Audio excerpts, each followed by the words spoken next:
Hello, my loves, welcome back to my YouTube channel. So, I've had a lot of people ask me, like, why do you like Korean culture or what got you into it? And for me, it was K pop and K drama. But I've always been that curious kid, so I've always wanted to know more about, country's culture or, their language. It's always just so fun process, or it's just so interesting to know more about it. And that's what happened. Like, when I got into K pop and K drama, I started to have this interest towards, gradually learning about the Korean culture. And I realized that we have a lot of similarities, like there is a lot of similarities between Indian culture and Korean culture. And so this is gonna be the video. So I'm gonna talk about the Korean culture and Indian culture similarities. So let's go. Okay, so the similarity one is that the parent and child relationship. So, in both the countries, parents allow their children to stay with them even after the graduation. So it is up to the child to move out of their parents' home after the marriage, or they can stay in the same house with their parents. And in both the countries, the pressure or the expectations from the parents is same. It is like you have to get government job, or you have to study hard, you have to score good marks, you have to become a doctor, engineer. It's the same.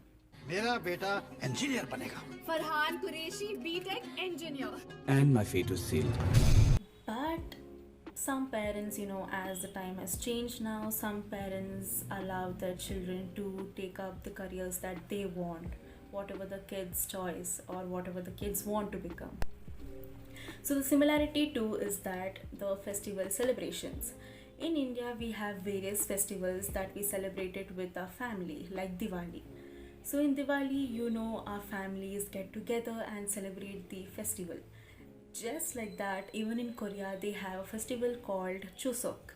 So here they celebrate it with their family, like if they were somewhere in other country, or if they were in some other state, they would come together and celebrate this with their family. So similarity number 3 is that the birthday celebrations. So both the countries use different calendars. So in India we have or we follow a Western calendar and then Hindu calendar. Similar to this, even Koreans follow Western calendar and Korean lunar calendar.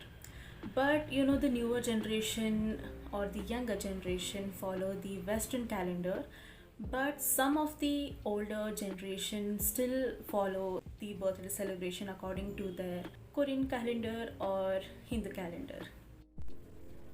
So point 4 is the similarities between both the countries' cuisine.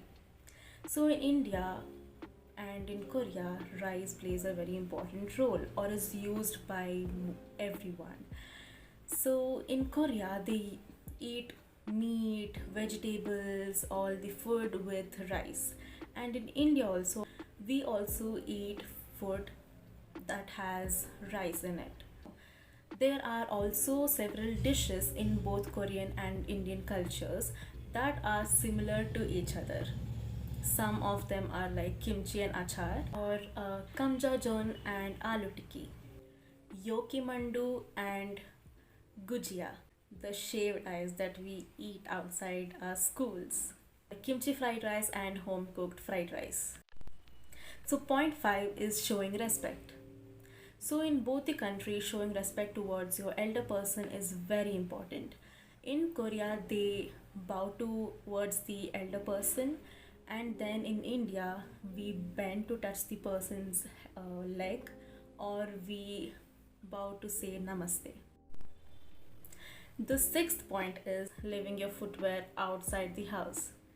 So, in both the countries, they expect their guests or people who are coming to the house to leave their footwear outside the house or a place that's actually built to leave the footwears. In both the countries, they do not want the guests to come with their footwears inside the house. The point 7 is the gender roles in both the countries. So, in both the countries, the men have specific roles, like they are the ones who are supposed to go out and work, whereas women are supposed to handle or take care of all the household work. But as now the time has changed, there are many other successful women who actually go out to work, and there are also many of them who are actually successful. But still, the patriarchal family system is still being followed in both the countries. Eighth point is the honorifics. So, both in Korean as well as most Indian languages have the concept of honorifics. So, that is basically like please go. In Hindi, they use tum jao, or in the formal way, they use it as ab jaiye. So, how you address or behave with someone depends on the age of the person. So, that's when the honorifics comes. So, if there is anyone who is elder to you, we will talk to them with respect or in the formal way. The ninth point is the historical similarities between the Korean and Indian culture.